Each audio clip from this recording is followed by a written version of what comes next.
King Edward VII, gregarious, flirtatious, self-indulgent, and the eldest son of Queen Victoria. He was a big person, and he liked being quite debonair. He knew exactly what to say to people. He had a reputation for being able to put people at their ease. He dragged the United Kingdom out of the Victorian era into a shiny new century and inspired the Edwardian age. He's like a great big sunburst. This was Britain at the heart of a very, very wealthy empire. The Edwardians enjoyed a golden era. It is a time of great privilege and luxury. But no one ever thought Edward would be a success. They had very low expectations of him as a potential king. As king-in-waiting, he was written off as a useless philanderer with a long-suffering wife. The Prince of Pleasure, or Edward the Caresser. He does have lots and lots of affairs, lots of girlfriends. In this programme, we reveal the full extent of his scandalous private life.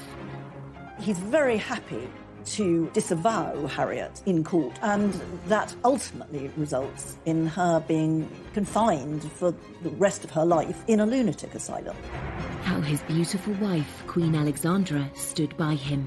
She was so tolerant of his misbehaviours, and maybe that also undermined her health. And ultimately, how this Playboy prince turned it all around to become one of Britain's most successful and popular monarchs who saved the royal family.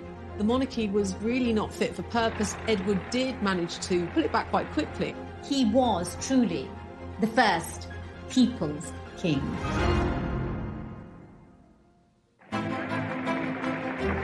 London, the 9th of August, 1902.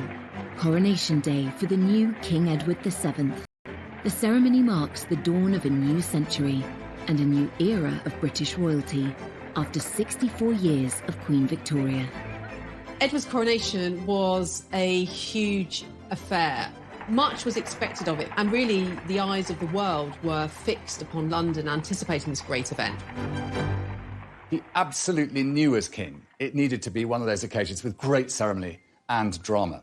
And he made absolutely certain that he was the principal player in that story. King Edward was driven to Westminster Abbey, accompanied by his consort, Queen Alexandra, his wife of nearly 40 years. The ceremony wasn't filmed, but this fascinating footage reveals what it might have looked like. It was filmed more than a month beforehand in front of a charming painted backdrop of the Abbey. It was released on Coronation's spectacular triumph. It would pave the way for the Edwardian age, which would go on to last for more than a decade until the outbreak of the First World War. The Edwardians enjoyed the spoils of the British Empire in an era that would be known for its elegance in fashion and the arts, and its advances in design and technology. It was all a long way away from the gloomy formality of the Victorian age. It's ceasing to be the sort of horse-drawn, slow society. It's becoming the fast transit modern society with developments in transport, telecommunications, assembly lines are coming in. So this is becoming a recognisably modern society. And for the upper classes, I think you could probably say they never had it so good. The luxurious lifestyle of the Edwardian aristocracy is perfectly demonstrated in glossy romantic dramas like Downton Abbey. Low-paid domestic staff service the needs of their lords and ladies of the manor, a tradition that continued into the reign of King Edward's son, George V. Royal historian Alistair Bruce is an expert on the Edwardian era.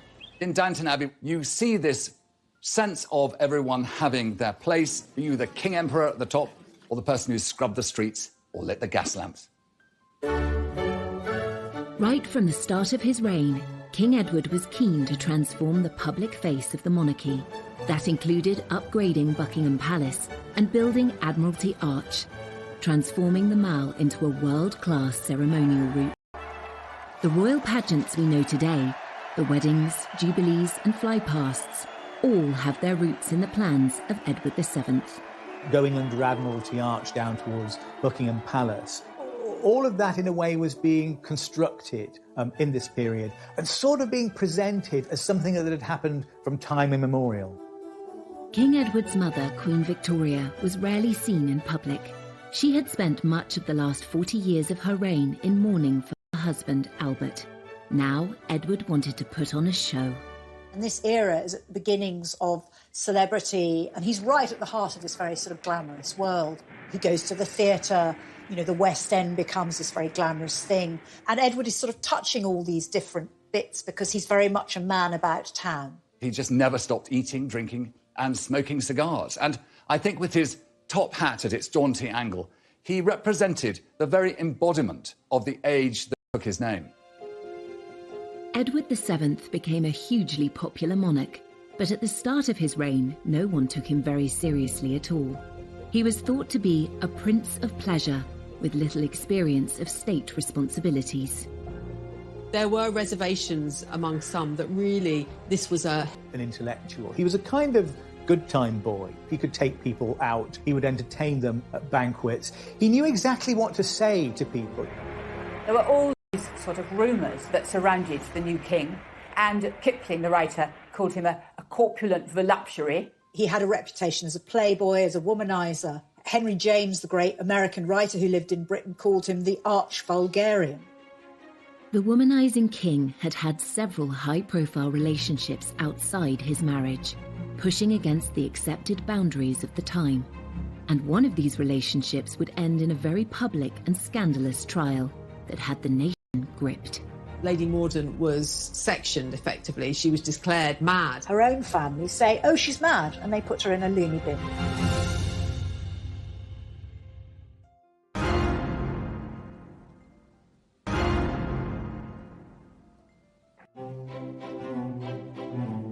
Before he became king, Edward VII had a reputation as a carefree prince of pleasure with dozens of mistresses. Known to his family and friends as Bertie, his first encounters with women took place when he was just 19, at a time when Queen Victoria and Prince Albert kept the life of their son and heir under strict control. Throughout time, human beings will find their sexual expression, and that was no different for aristocrats and even princes of the royal blood. And yet, for Bertie, it was difficult because he had parents who established such strong moral codes into which he was actually a prisoner. His mother, Queen Victoria, despaired of Bertie's potential as heir to the throne. He was, to her, really a massive letdown, certainly compared to his father, Albert. And Edward really turned his attention away from the schoolroom and instead lived a life of pleasure. At the age of 19, in a break from his studies at Cambridge, Bertie was sent to train with the Grenadier Guards in Ireland. The Queen thought this might knock a sense of duty into him. Bertie, in the eyes of his family, makes his first really big mistake in 1861. He's living at an army camp in the Curragh in Ireland. A kind of sexual prank takes place in that some of his fellow officers invite this woman, Nellie Clifton, the woman of easy virtue, and he goes and he finds her in his camp bed, and he's very keen on this.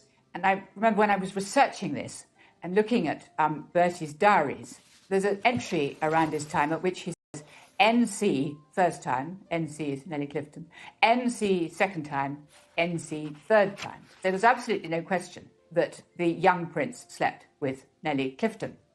But this was something that was complete. It was only natural that his fellow brother officers would give him the chance to discover his sexual identity too. And what human being of that generation, given that huge opportunity in relation to the prison he'd lived in, would turn it down? When Victoria and Albert found out, they were appalled and urged Bertie not to be tempted by women.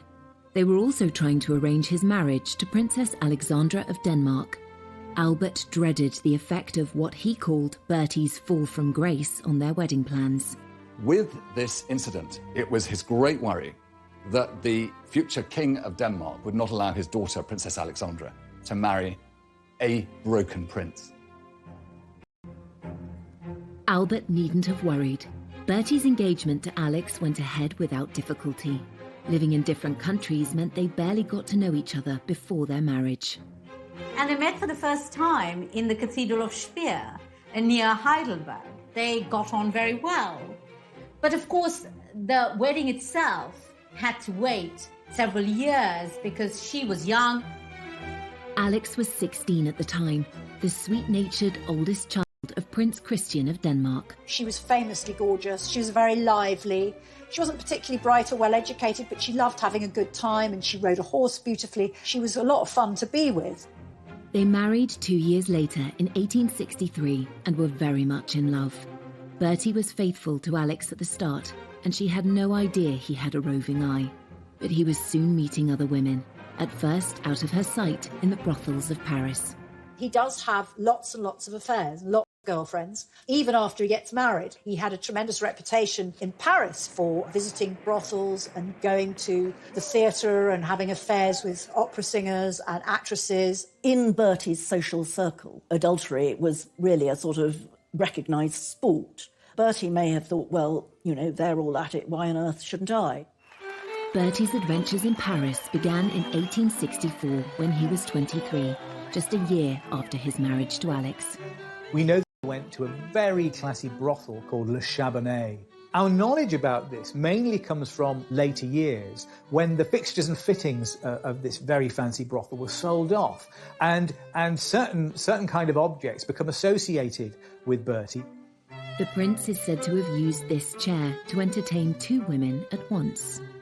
This is a kind of 2-level construction. It has a kind of a platform at the top and a platform at the bottom, and it has handles. And it's quite hard, to be absolutely frank, to work out quite what you would do on this. It's believed Bertie also enjoyed the use of this silver swan filled with champagne to entertain his ladies. Bathing in champagne seems a bit like the idea is probably better than the execution. Bertie may have pulled off these escapades in France without the knowledge of his wife or his controlling mother, but he had other relationships closer to home, which soon came to their attention.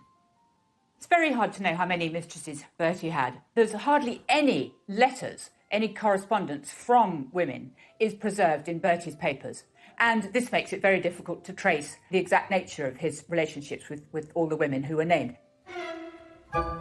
Bertie's favourite women came from aristocratic and celebrity backgrounds.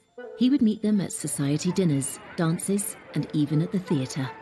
We know he had very much a soft spot for Wagner, but we also know that he liked a more kind of rumbustious sort of theatre, the sort of theatre in which people showed their legs.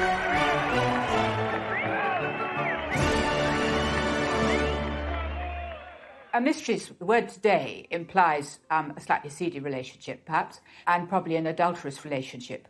For Edward VII, I think he thought these relationships were sort of what he deserved to have as prince. One of Bertie's best-known lady friends was Lily Langtry. He met her at a dinner party in 1877 when he was 35 and she was 23. She launched her acting career off the back of her friendship with Bertie. Lily Langtry was this married woman from Jersey whose father was a cleric. She arrived in London with her husband and very soon seemed to have charmed all of London society, including the Prince of Wales, who couldn't get enough of her. He showered her with very expensive gifts. They went to a party on board a ship, and the captain, for a joke, filled the cabins with laughing gas. And you can imagine that was a rather riotous occasion. When Lily wrote her memoirs, she played up her role as a royal mistress. But Bertie's surviving letters and diaries offer no evidence of a physical relationship. Really, a break came between them when she put a spoonful of strawberry ice down the back of his neck in public. And that was a line that she crossed, and the relationship really cooled after that. Lily had affairs with other young aristocrats and gave birth to a baby daughter outside her marriage. Bertie was quick to distance himself from Lily, but his intimate relationships with other women showed no signs of slowing down. His 30-year friendship with Lady Jennifer Churchill, the mother of Winston Churchill, started because Bertie was friends with her husband, Lord Randolph. One of the few relationships that's quite well documented, his letters to her survive because she'd come to luncheon. Very often there's a lot of sort of endearments, but it doesn't mean that this was a sexual relationship. In her lifetime, Jenny Churchill was rumoured to have slept with 200 men, but there is no hard evidence that Bertie was one of them. Winston Churchill is said to have asked her whether she thought she might be in with the chance of becoming the first lady of the bedchamber. The once close friendship between Bertie and Lord Randolph Churchill suffered. One of the tensions in the relationship between Lord Randolph Churchill and Bertie was, of course, the fact that Bertie had this long-standing flirtatious relationship with Lord Randolph's wife. When Lord Randolph died of syphilis in 1895, Jenny sought advice in arranging his funeral. Among those she turned to was Bertie's wife, Princess Alexandra. Some of Bertie's mistresses were not unknown to Alexandra. They were from their mutual social circle. So Jenny Churchill did consult with Alexandra. This was about protocol, but it certainly shows this extraordinary attention at this time for preserving appearances. The minute there was, say, a court case because of a divorce, that led to, serious shutdown. But if it was sort of people were discreet, they could behave in quite an immoral way. One of Bertie's female friendships did lead to a divorce case and a serious scandal. It had begun in 1867 when he started calling on Lady Harriet Mordaunt. Her sisters were friends of Bertie's. Harriet Mordaunt was a young woman who was married off to Sir Charles Mordaunt, a rich aristocrat. Harriet was 20 and 12 years younger than her husband. When he went abroad on a fishing holiday, Bertie visited her in the country and watched her riding her 2 new white ponies. But Sir Charles came home early and found them together. Historian Anne Somerset is one of Harriet's descendants. He flew into a terrible rage, and the Prince of Wales made himself scarce. Sir Charles had the ponies dragged before Harriet, and the ponies were shot before her eyes. Worse was to come 8 months later, when Harriet gave birth to her daughter Violet. The premature baby made Harriet panic. The child sort of developed something slightly wrong with her eyes, and Harriet leaps to the conclusion that she's infected her with venereal disease. So she calls Sir Charles to her and she tells him that the child isn't his, that she's misbehaved with a number of men, including the Prince of Wales. Once again, Sir Charles flew into a rage. He ransacked Harriet's desk and found letters from several men, including Bertie. Bertie as witness, but in the end, rather than go to trial, Lady Mordaunt was sectioned effectively. She was declared mad. Her family, her own family, say, oh, she's mad, and they put her in a loony bin, rather than allow her to appear in court. Despite his wife's absence, Sir Charles pressed on with the trial. It led to lurid headlines in papers such as the Illustrated Police News, with Bertie tagged as the royal visitor. The Prince of Wales was the star witness, but spent little more than 5 minutes in the witness box. He was questioned in a very cursory way in that court. He wasn't asked anything very detailed. He was simply asked in a way to deny the affair. He's very happy to disavow Harriet in court under oath. And, that ultimately results in her being confined for the rest of her life in a lunatic asylum. No one claimed Bertie was the father of Harriet's child, but there have been suggestions of a conspiracy to silence her, something which suited several people. Her own family said she was mentally incapable and royal doctors agreed, so she never got to defend herself. There's a suggestion that, Bertie was sort of colluding with Harriet's father, Sir Thomas Moncrief, to ensure that she was declared insane. And certainly they all seem to have been prepared to sacrifice her, providing that the so-called honour of the family and indeed the status of the royal family was protected. Bertie assured his wife Alex and mother Queen Victoria that he had done nothing wrong, and they believed him, while Lady Harriet was locked away for nearly 40 years until her death in 1906. In these sort of days of the Me Too movement, many people would feel more severe about him. I think, in all fairness, one should pay credit to his better qualities, his achievements as king, and how he actually sort of managed to be a very popular monarch. 30 years after the Mordaunt scandal, Bertie was crowned king. His relationships were so well known in society by then that they were amusing rather than scandalous. He insisted that a group of his former mistresses should be invited to the coronation. Accompanying Edward at his coronation was, of course, his queen, Alexandra of Denmark, but also a group of women, the king's mistresses, who were together in a pew that was dubbed the king's loose box. And so mistresses of long-standing, Jenny Churchill, Winston Churchill's mother indeed, and Alice Keppel. So long-standing mistresses of Edward were there at the heart of this establishment occasion. One wonders slightly what the atmosphere was like within it. Been a playboy all his life, a trend that would continue into his reign. And the excesses extended to other areas of his lifestyle too. His drinking, eating and smoking was infamous, and soon it would bring him to the brink of death. Let's not forget that this 48-inch chest, 48-inch waist, there is a kind of foul burst that comes from it that says there's been an abscess in his flesh.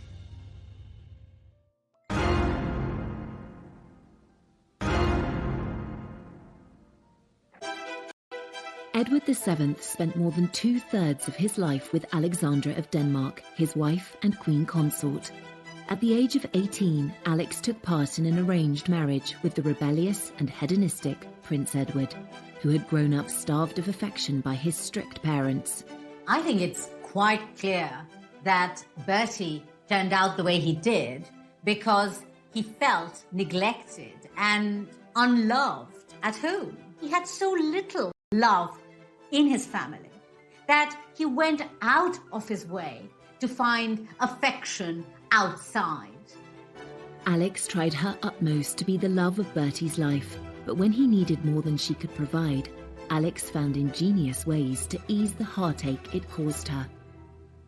There's something about the nature of that marriage that in part explains why he was never faithful to her, because it was one that was in essence imposed upon him. But it was advertised as a love match. Alex was 3 years younger than Bertie. He first saw her photo in 1861 when she was 16.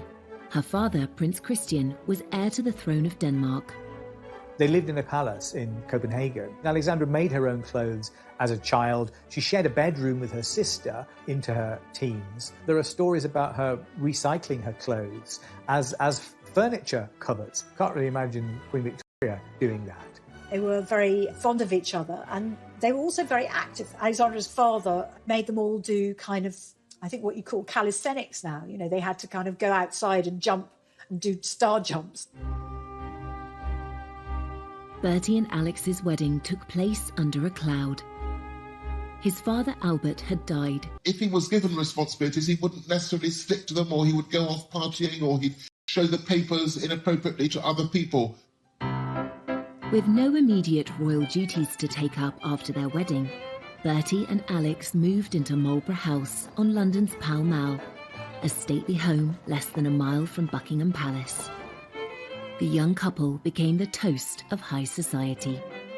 When Bertie and Alex sort of plunged themselves into the social world, it was very exciting. Invitations to Marlborough House were hotly coveted. The Marlborough set are the people associated with them. There's a sort of frat house kind of atmosphere, I think. Everybody stays up late, they play billiards, they drink quite a lot. Bertie and Alex were London's most fashionable couple, and Alex soon established herself as an influencer. Society women rushed to follow her example. Alexandra had an incredibly good figure, and she loved clothes, and she had an actual sense of what looked good. She popularised jewelled chokers or multiple strings of pearls or diamonds, but actually that was to hide a scar on her neck. But she looked so attractive that other ladies adopted the whole fashion, and that became all the rage. Alex also had a positive influence on the reputation of the royal family. She was a person who worked through persuasion rather than by aggressive argument, but she found ways of getting her own way. Alex was soon boosting the royal couple's reputation around the world. When they visited Egypt and Turkey, she was paid a great honour by one of the world's most influential leaders. One of the great powers at the time was the Ottoman Empire. And of course it was Muslim at heart, and the Sultan who ruled it was one who observed all those ancient strictures of his faith. And yet a very special opportunity was given to Alexander to be his guest for dinner. Now, this was incredibly rare. It was actually unheard of. And yet, because I think she had set such a fine example, she was always so adroit in her behaviour, and she was always so poised, that the Sultan expressed his own affection for the United Kingdom and the power of the British Empire by giving this very single privilege. The Prince and Princess of Wales had 6 children, 5 of whom survived into adulthood. The Queen was determined to watch them all being born, but the last thing Alex wanted was her controlling mother-in-law to show up. This may be nothing more than kind of rude, order to kind of wrong foot Victoria, so she wasn't there waiting outside the door to impose herself as each new baby arrived. Alexandra had 3 children in the first 4 years of her marriage. They weren't perfect pregnancies at all. I mean, her first child, Eddie, was 2 months premature, and her third child, Louise, was born when she herself was ill. At the time of Princess Louise's birth, Alex was so ill with rheumatoid fever that rumours of her imminent death began to circulate. The Times newspaper had to publish an official denial. The severe pain in her knees and legs meant she could only sleep with the help of opium or laudanum. Alex was also hard of hearing, and her illness made it worse. As Alex grew older, she was almost stone deaf, and she also had a limp, and she was therefore very conscious in public, and she couldn't sort of participate in Bertie's vigorous social life of dancing and parties. Alex was determined not to be overwhelmed by her health problems. Once she'd recovered and resumed her role as Bertie's rock, she found ways to create a rewarding social life that meant she could avoid his late nights out. She insisted on dancing. She was a great dancer. She was wonderful at waltzing. And she always danced with what came to be known as the Alexandra glide, which was keeping one leg straight. She developed a limp, but she limped so gracefully that other ladies actually sort of started copying her and affected a slight limp themselves. Alex preferred the quiet life at Sandringham to noisy London society. She loved Bertie, despite his affairs, and grew to accept the life he led in London with other women. Bertie couldn't manage without her and always went home to his wife and family.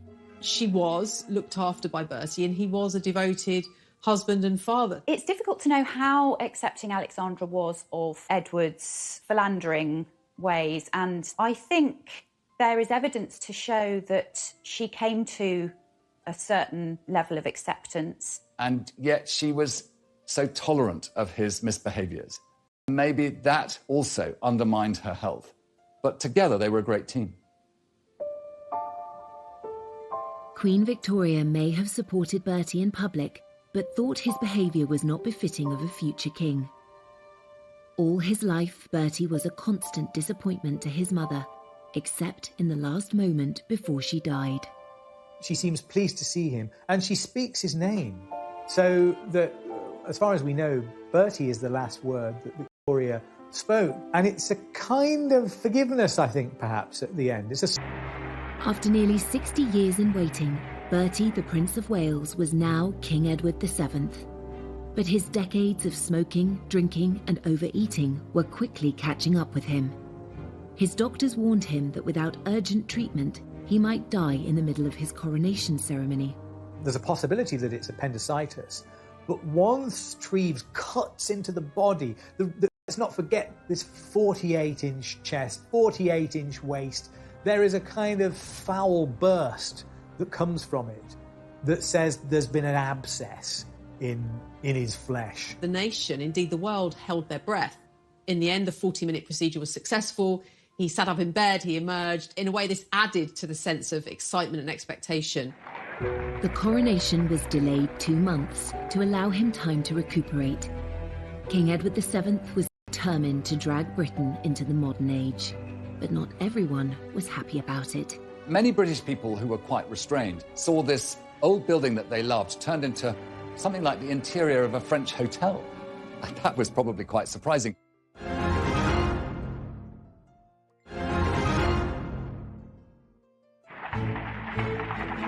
When Edward finally became king, he was determined to modernise the monarchy.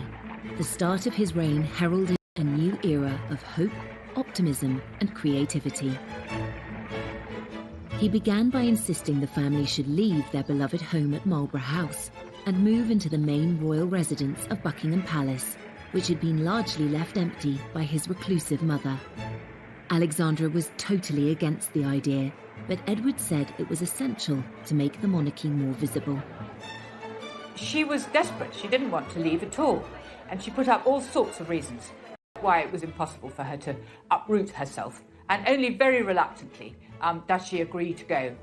Buckingham Palace was full of junk, full of things that have just been clutter, full of, and everything terribly dirty. And the king wants to get rid of everything that reminds him of his parents, and then to redecorate it and to create a Buckingham Palace which will be an ideal backdrop for the ceremonial court that he intends to hold. Edward and Alexandra hired theatre designers and decorators to make the palace look more glamorous. Some people said that his decoration of Buckingham Palace looked a bit like the Ritz Hotel. It was all red carpets and gold leaf. But all the same, it did give the sort of theatrical appearance that he wanted to give to his monarchy. Many British people who were quite restrained saw this old building that they loved turned into something like the interior of a French hotel of this new era. And King Edward VII used Buckingham Palace and all these new ideas to be at the forefront of a new empire and a new way. It really was a case of kind of recharging, rebooting the monarchy. And he really did hit the ground running. And it was about getting rid of the old and bringing in the new in many ways. He immediately shows that he's going to embrace a completely different style of kingship. You know, Queen Victoria had basically hidden herself away for decades, and she very reluctantly came out. He's like a great big sunburst, basically. He is bringing monarchy into the 20th century, and it's going to be visible, and it's going to be glorious and gilded and splendid. This ceremonial side of the monarchy was right at the top of Bertie's agenda. The opening of his first parliament in 1901 was the perfect occasion for him to create a public spectacle. This was a really important act because it marked a real break with what had happened under Queen Victoria. Queen Victoria, particularly in the last 40 years of her reign after Albert's death, very rarely opened Parliament. With Edward, all that changes. He goes to Parliament in a marvellous coach, wonderful horses. He's wearing, all his sort of robes. Alexandra sitting next to him in mourning, but looking absolutely marvellous, as only she could do. When he gets to Parliament, the king reads the speech himself. And this is a very important sign that the monarchy is going to play this very sort of ceremonial position within the Constitution. So here we have him basically saying, it's now different. I am going to be a very present kind of monarch. And yes, of course, he kind of cleared out some of the furnishings of Victoria, who, of course, his mother, she'd been queen for decades. So, there was a lot of stuff to sort out. Totally unlike his excessively private mother, Edward wanted the public to see the changes he was making. Edward VII was perhaps the first monarch to realise the importance of not just doing the job, but being seen to be king, to be constantly in the public view, to be constantly photographed, which was now becoming possible. So his legacy, perhaps, was his understanding of the importance of being a king who could reach out to his people, who could be seen sort of driving in his car through crowds of people, waving and being amongst them. He was very conscious that he must show himself, be accessible to his people, and not hide himself away, as his mother had done all too often. The king needed to be seen, to be believed, and Imperial Britain felt that it needed spectacle to seduce the masses, really. These great state of events, which proliferate through the majesty of monarchy, are kind of reformulated at the beginning of Edward's reign. As Prince of Wales, Edward had already cultivated a reputation that was almost the polar opposite of his mother's. But as king, the traits which his mother had deplored in him, extravagance, lack of formality, became a real asset. I think there's one way in which you can really see Edward as embodying the spirit of his age, and that he is in a way a kind of anti-Victorian.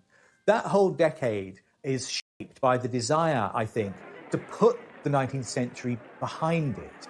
There's a kind of disgust for the Victorian that is very apparent in the early years of the 20th century and became even greater later. And in a sense, that whole era is rebelling against Victoria, is trying to make a break with her, just in the way that he also tried to expunge the Victoria from his life once she departed the picture. Here was something new and a chance to be breaking free of all that constraint, all that endless British expectation of good behaviour. This was a new king who represented that burst of joy, burst of change, and opportunity for the aristocratic classes to have their great time in the sun. And the ebullience that had perhaps got him into trouble became the very element that made him the success he was. The king loved the new technology that was coming on stream, and he was personally involved in a major moment in international communication. When the first transatlantic radio message is beamed by Marconi, the sender is Teddy Roosevelt, the recipient is Bertie. That's part of the story of the special relationship, the fact that this Morse message goes across the Atlantic and goes from Roosevelt to Bertie. When he received a message from the President of the United States, it was the start of something exciting and new in the 20th century. And of course, he was the first great monarch of that century. This was also the era of the motor car, which gave individuals such freedom to roam. But this exciting invention was a status symbol that only the rich could afford. He was a great aficionado of it. He loved being driven around. I mean, they must have been terrible, smoky old things. But he was determined to represent the creative empire that he was king for. And after all, Britain had brought the world the Industrial Revolution, and its success as a trading nation depended upon its capacity to stay at the forefront of all ingenuity and technology, and he recognised his role in that. In this era of exciting technological advancement, the Edwardians also adopted radical new look, and Edward himself was regarded worldwide as an arbiter of men's fashion. When Edward VII became king, it was a time when gentlemen of his station would change no less than 7 times a day. And so dress and clothing was very much a part of the apparel of kingship. And there was a lot to cover. He was a big person, and he liked being quite debonair, quite ebullient in the way he chose to dress. He also set another trend which still holds today. The tradition of having the lower button on a waistcoat undone. Again, that was Edward's invention as a product of his large stomach. It's still something that you're told to do if you get married in a suit from Moss Bros. And it's said that he's the founder of this tradition, and it's slightly a way of disguising the fact that his belly is kind of bursting through this garment. For the ladies, voluminous skirts were out and the Gibson girl was in. Named after an American artist, this embodiment of the ideal Edwardian woman was slender, with an ample bosom and hips, and hair piled up on her head. It's a period of great change in women's fashions. That Gibson girl look, with the waistline going higher and the neckline going lower, and all of those enormous picture hats that would have been a great annoyance to anybody in the cinema, I think, or in the theatre. The actual materials that were being used to craft these fantastic ensembles was very much about creating a sense of richness.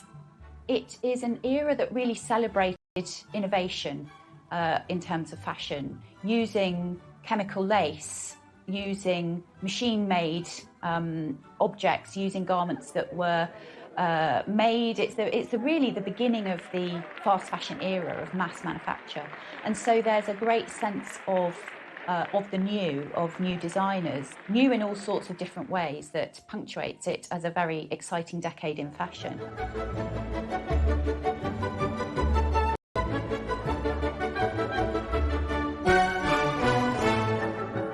Under the fun-loving king, the leisure and pleasure industries boomed. The Apollo Theatre and the London Hippodrome opened. And another famous landmark, the Ritz Hotel on Piccadilly, which quickly became the ultimate high society destination. The king was a big fan and loyal client of hotelier Cesar Ritz. As these elegant vintage photographs demonstrate, the glitzy new hotel's groundbreaking features included ensuite bathrooms, double glazing, walk-in wardrobes and beds made of brass rather than wood, the definition of luxury. There's also an interesting architectural turn here that we can call the Edwardian Baroque. You know, you've got buildings that are on the inside are extremely modern, like the Ritz Hotel, which has a kind of skyscraper structure. It's steel inside there. But the outside of it, you'd think it was, it was something that had dropped down from the Palace of Versailles. It's very ornate, it's gold leaf. When you're walking inside it, it's like a kind of Versailles Hall of Mirrors effect. Everyone hankered for a taste of the high society glamour of Edward's lifestyle. Even if the Ritz was a little beyond their means, they too could enjoy the sophistication of taking afternoon tea at one of the many corner houses, maisons, that sprang up across the country, especially those belonging to the Lyons Corner House chain. Life might have been fine and dandy in Edward's Britain for those who could afford it, but there was a less golden side to the golden era. A huge divide between the haves and have-nots. It's probably too easy to sort of forget about the fact that all sorts of people were actually living in considerable hardship. And in fact, there were very bad class tensions which were intensifying during the reign. Many thousands of men and women were in service at this time. It was a huge employer, but there's no doubt that the hours were long. It was incredibly difficult work. Often the treatment could be very poor. And so life in service really highlighted that distinction between the super rich and those people who were actually providing them with service in the country house setting. The Edwardian era is it's a kind of golden age before the horrors of the First World War. It is a time of great privilege and luxury. But on the other hand, where the Edwardian era gets its sort of tension from is that it's also a period of extreme inequality in income, a period of acute poverty, and a period when you see the beginning of important welfare reforms. Though life in Edwardian times changed dramatically, some things stayed the same. Edward was still seeking companionship from women who were not his wife, and one of them has a direct link to Prince Charles.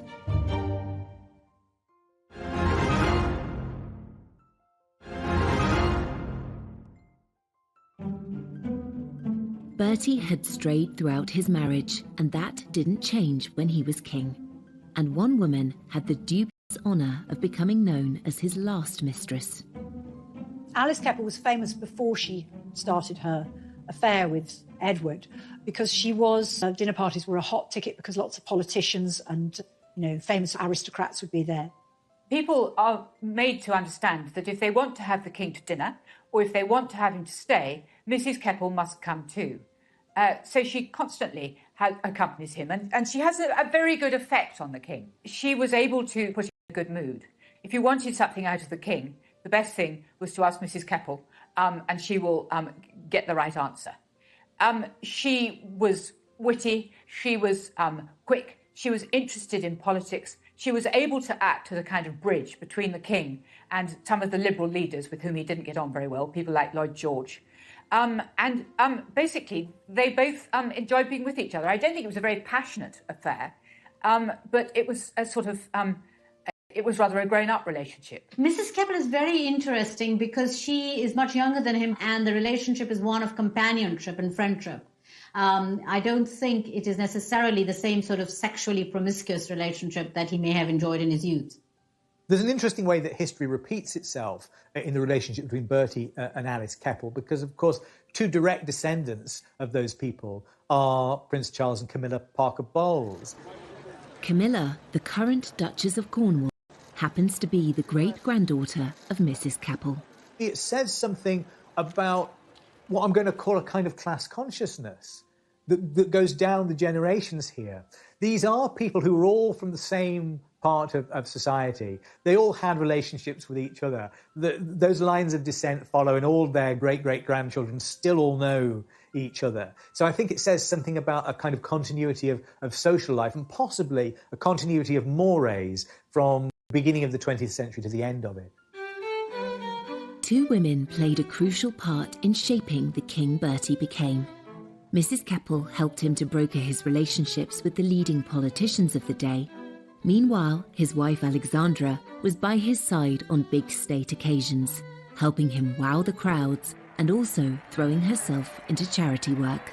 Alexandra was strong-minded, and she had a very strong sense of dress. And she also had a sense of theatre. The night that mourning for Queen Victoria was due to end, there was a court ball, and she was repeatedly asked if ladies were still expected to be in black.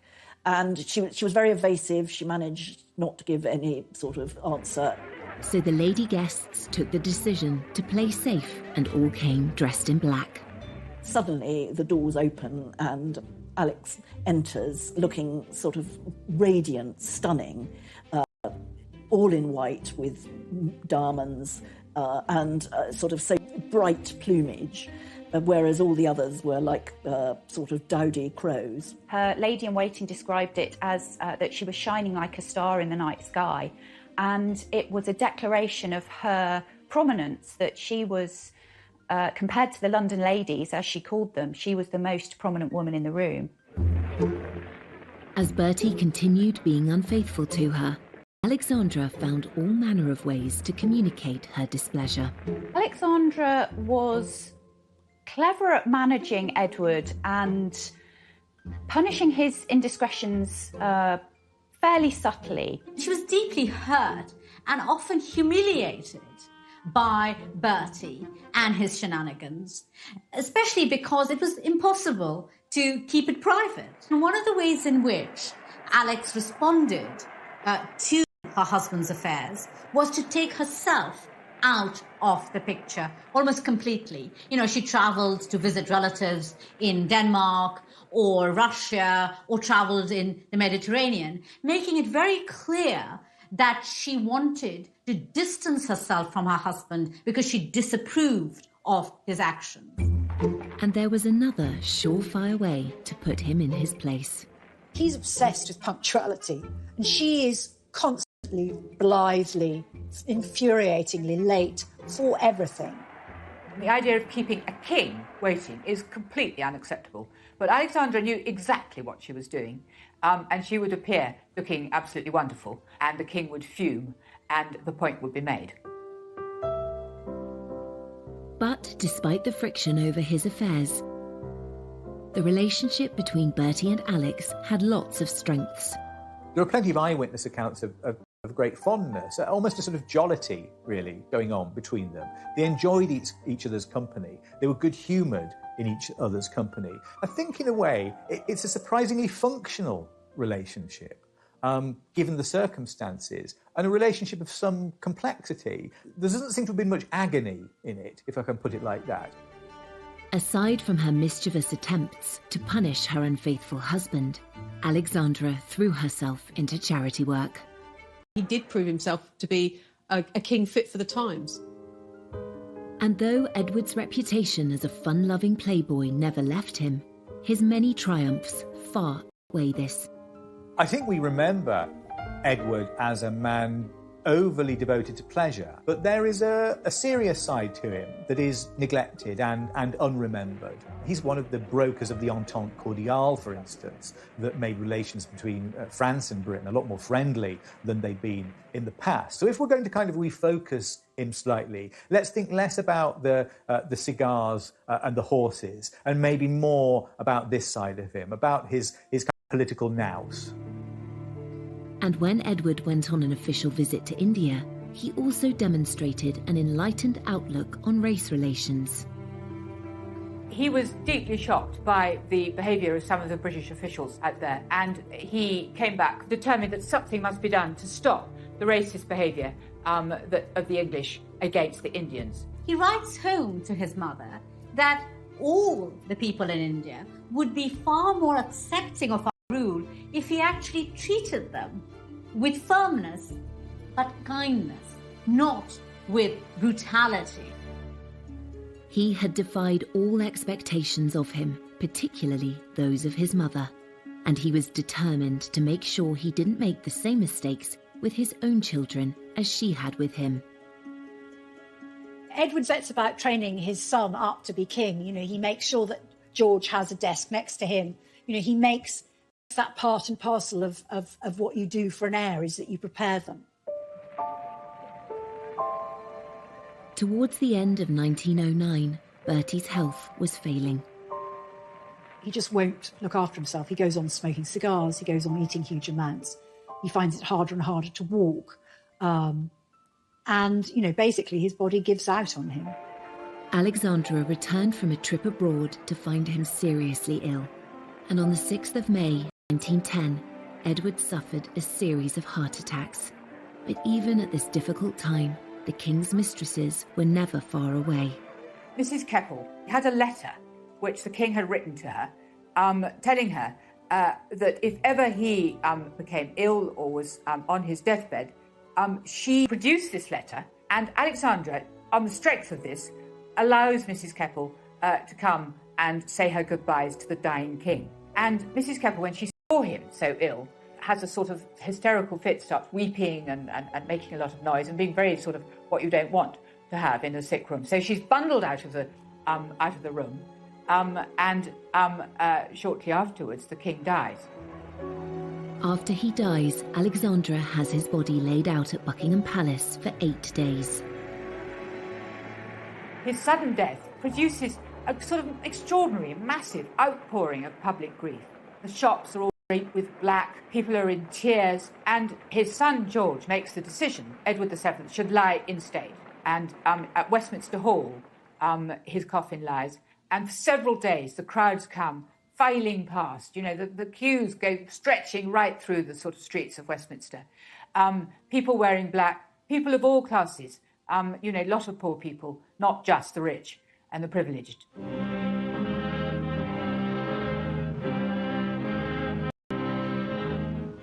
Predictions he would be a terrible king had been proved totally wrong.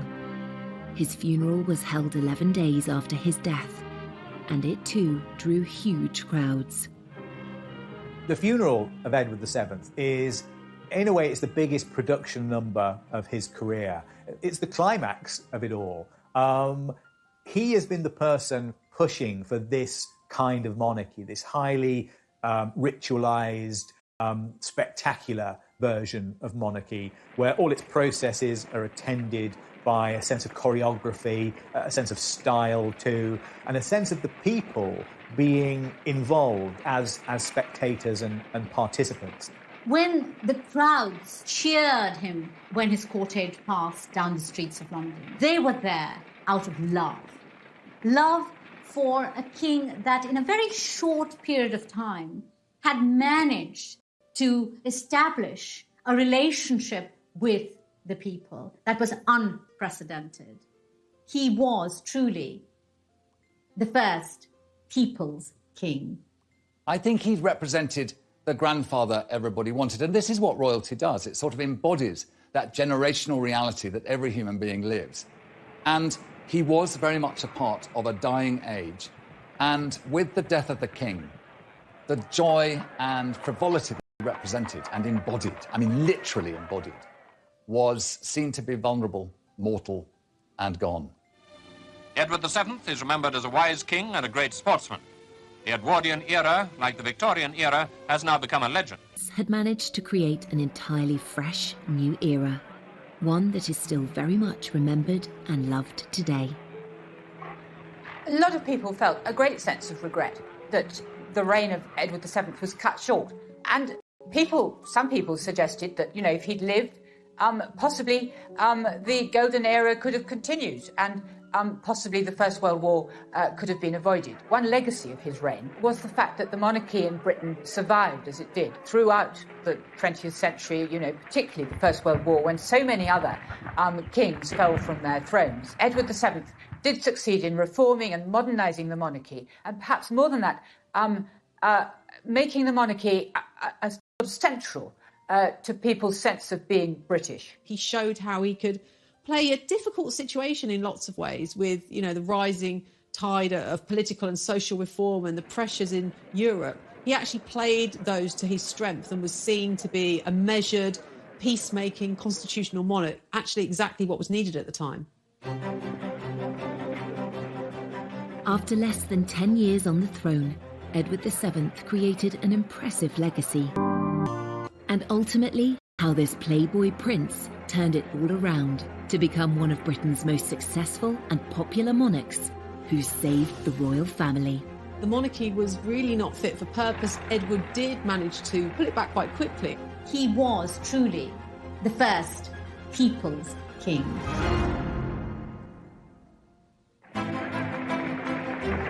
London, the 9th of August 1902. Coronation Day for the new King Edward VII.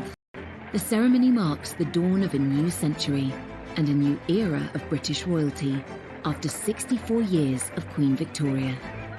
Edward's coronation was a huge affair. Much was expected of it, and really the eyes of the world were fixed upon London, anticipating this great event. He absolutely knew as king it needed to be one of those occasions with great ceremony and drama. And he made absolutely certain that he was the principal player in that story.